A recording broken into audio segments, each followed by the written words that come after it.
Sa ngayon, ititest yung kung paano kami manligaw sa mga girls. Dito po masusubukan yung aming charm.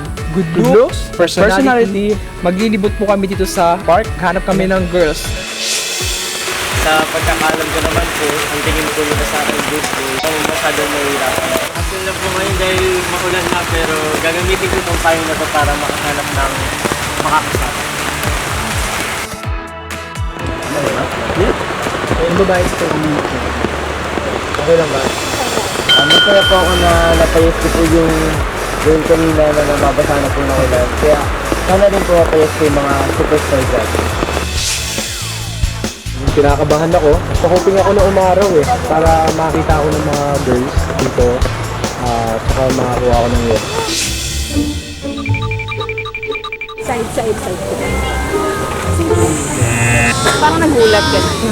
Kasi gusto ko yung maumpo doon, tapos biglang may kakausap. Ayun, kinakabahan ako kasi hindi ganun yung estilo ko ng panliligaw. Nakita ako may asawa.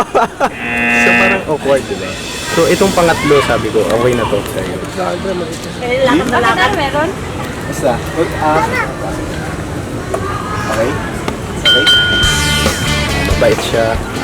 So far naman, ayun naman, sinamahan niya naman ako sa konting oras. Sana magkita kami ulit yun. Kakanta ko ulit siya ng marami. Ang ligaw style po namin ay yung tipong kailangan makuha po namin ang loob sa pamamagitan ng pagpapatawa. Kasi kung alam mo po yung manliligaw, kami ka pwede sasagutin. Ano ga? Siyempre naman, Kung napao namin po lahat ng girls dito, sana po mapao namin ang superstar judges.